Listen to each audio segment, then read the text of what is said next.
Hello, I'm Gary Foreman, editor of thedollarstretcher.com, your frugal living website. I'm here today with Todd Tressider. Todd is a trained economist. He was a hedge fund manager for over a decade, managed to produce positive returns for his clients and every year save one, and even that year he broke even. Currently, he provides one-on-one financial coaching and hosts his own website, financialmentor.com. I was fortunate to spend some time with Todd at FinCon 13, which is a conference for financial websites, writers, and bloggers.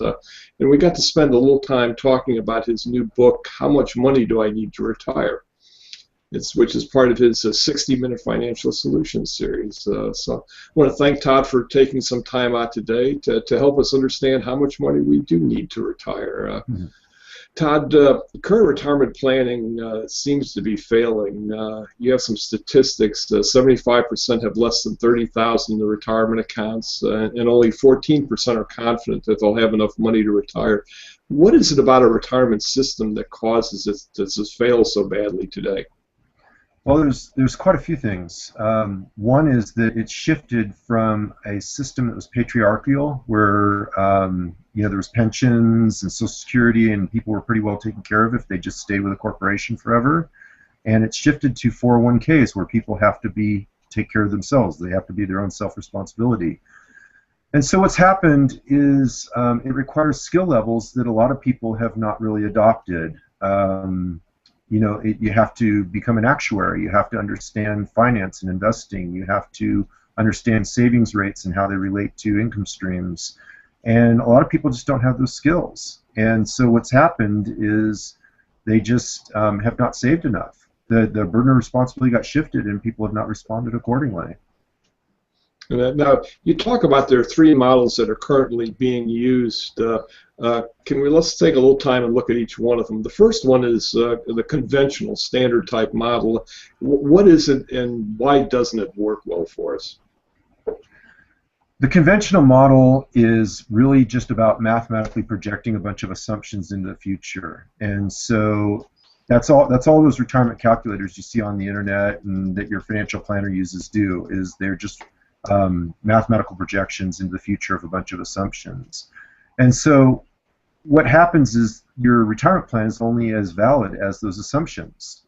And if your assumptions are off by a little bit, your retirement plan can be off by multiples. Some of these assumptions, there's certain key assumptions, which I'm sure you'll ask me about later, but there's certain key assumptions that can literally make or break the accuracy of your plan. And if you get those wrong, they have a compounded effect, and they can have dramatic impacts on the quality of your retirement estimate. Yeah, I remember back in my days as a financial planner, you could almost come up with the answer you wanted to depending on the inputs that you put in for things like, well, inflation, how much income you wanted, that type of thing. Yeah, absolutely. And now those are two, investment income. What other factors are part of that calculation, Todd, that people need to know about? Well, the two key ones are the relationship of your investment return net of inflation. So the spread between investment return and inflation, that's a key number. And the other key number is your savings rate as a percentage of your total income. So those two numbers will absolutely dwarf every other number. Every other number is almost like a detail. And that's one of the common mistakes people make, Gary, is they get hung up on the details. They think it's all about, like people will use my retirement calculator, and they'll come in and they'll say, oh, Todd, you're not allocating separate columns, one for spouse inputs and one for my inputs. And I'm like, you got to keep this simple. It's a detail. It's not going to change anything. Mathematically, it's not relevant. And it adds twice the complication of the calculators. And the main thing is just to get people to do the calculation in the first place and get an approximation, because the reality is your calculation will never be anything more than an approximation. Mm-hmm. Yeah, especially when you look at things like inflation assumptions over a large period of time. I mean, many people now, you're forecasting 30, 40, or even 50 years into the future. I mean, goodness, who knows what inflation is going to be in 2063. Yeah, it's an absurd joke. I mean, you think about it, PhDs who get their academic credentials on studying inflation can't even predict it accurately 1 year into the future. And here you are, this layman who's supposed to project his retirement plan with 30 years of inflation assumptions in the future. It's impossible. It's not going to be done accurately. Nobody can do it, including you and me. Yeah, exactly. A little bit like throwing darts. Of course, at the same time, though, that's no excuse for not doing any planning at all, which probably is a good way to segment into. Because of that, I think in part, and you know better than I do, there's the second model that you describe is called the new retirement model. Can you tell us a little bit about that, what it is, why it's new, and how it's different from the conventional model? Well, let's connect to your first statement, which is this idea that it's no excuse for not doing a plan at all. Just because it's not accurate doesn't mean you shouldn't do it. You absolutely should. The research has shown that people who build a retirement plan, do their estimates, it meaningfully impacts the results they produce. You know, their savings rate, how they invest, how they put their plan together. And so just the act of doing it makes a difference, okay? The second thing is, just because it's not going to be accurate 30 years in the future does not mean that it does not set a star that is true north. In other words, it points the direction. It tells you the path. It tells you what you need to be doing, and whether or not it's the exact location. That's like saying, if I can't shoot a rocket and I know that it's accurately going to land 100 miles away exactly on a pinpoint target, it's not worth shooting. No, that's not true. What you do is you put a guidance system in it, you shoot it, it's off path 99% of the time, but it corrects and adjusts until it hits the target 100 miles away. And it's the same thing with retirement planning. It's a correct and adjust process. You take your best estimate, you point the direction towards true north, and you start working toward it, and then you reiterate the retirement plan process going forward as you learn more and more about what's valid and what's not. So for example, going back to the inflation assumption, if inflation proves to be higher than you estimated, then you simply put a higher inflation assumption into your calculator, recalculate, see what it does, and then adjust your plan accordingly.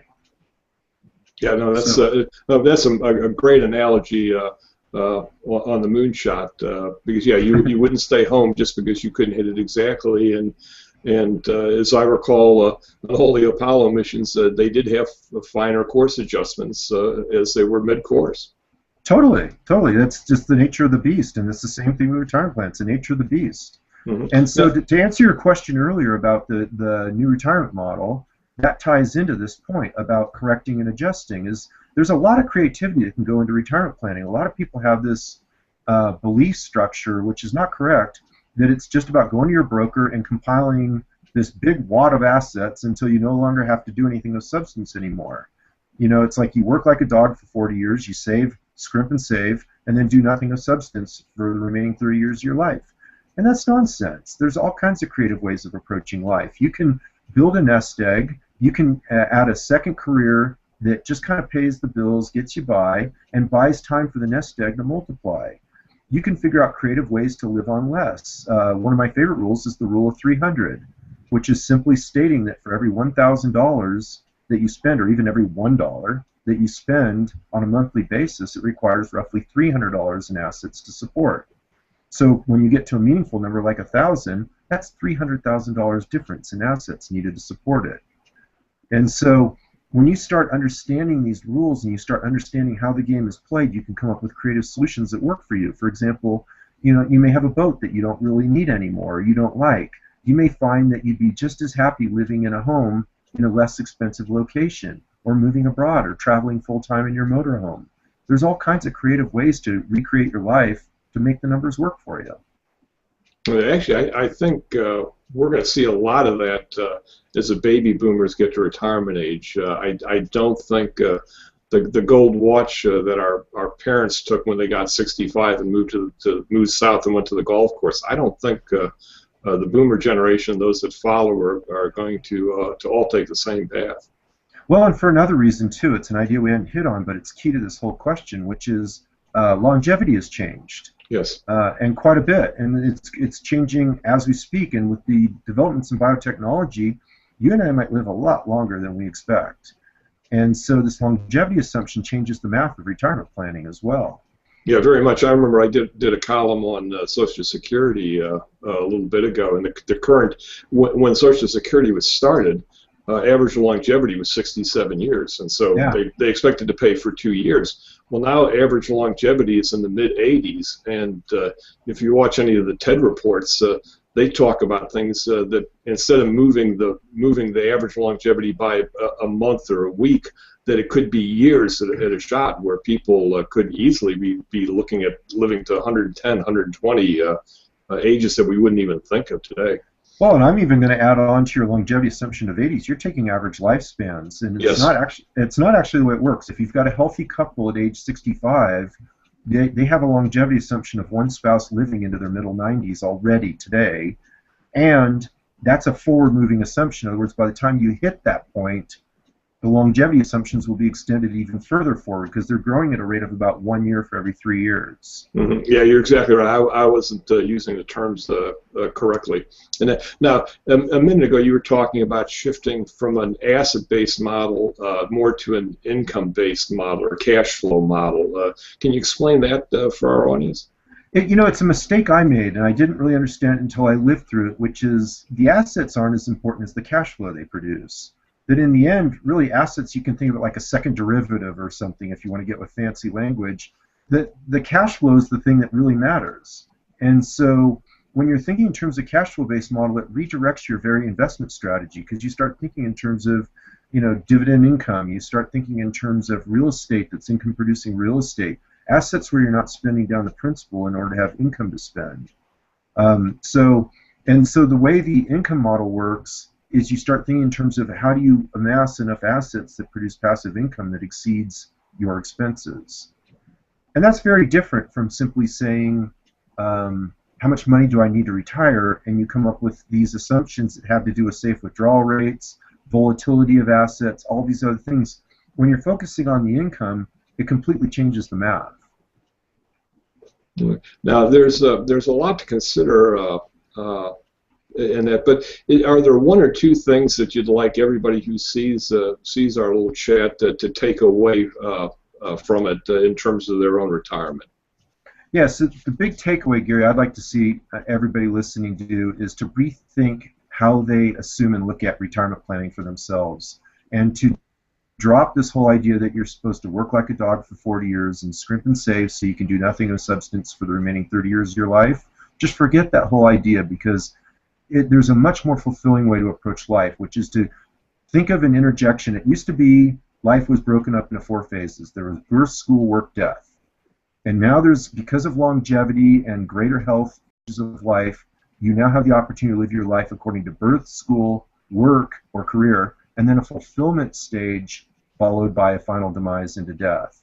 And that fulfillment stage can start as early as like age 45 or something, depending on your circumstances, where that early career stage you focus on building wealth, get a nest egg, buy your house, get your furniture, get your 2 cars, whatever you need, get the basics in, and then the remaining 20, 30 years of career you can do for fulfillment. Focus on a satisfying life that brings meaning to you, and just make enough that the nest egg can compound. And then what that does is that changes the math, because you don't have to make the nest egg last as long, and you lead a lot more fulfilling and satisfying life in the process. Now, one thing that I come across with a lot of people is people sometimes have a blind spot when it comes to financial affairs. Very intelligent people are just convinced that they'll never understand their bank or brokerage statement. Now, I find your book easy to deal with and work with. That's a better term. What kind of encouragement can you give folks who just don't feel real comfortable dealing with financial affairs? It's not rocket science. Finance is not rocket science. Actually, the principles, if you understand them, are fairly straightforward. It's one of the things I'm known for. I came out of the hedge fund business, and the comment I constantly get from my readers is, wow, you take these really complex topics and you boil them down and make them simple. And at the core, finance is not complicated. Even this retirement discussion, the core principles are very easy to understand for anybody that can function in today's society, and so it is comprehensible. Todd, we want to thank you for taking the time to talk with us today. Let me show them your book here. The book, there it is. And, wow, beautiful. the book is available on Todd's site, financialmentor.com, and also on Amazon. And we'll have links to both right below the video on our YouTube channel. We advise all of you, whether you're thinking about retirement in 2 years or not for another 30 years, to take some time and take a look at Todd's site and see some of the marvelous materials he has there. And if you're looking for some financial coaching, I know this man knows this stuff. A lot of folks out there don't. I want to thank our audience for being with us today.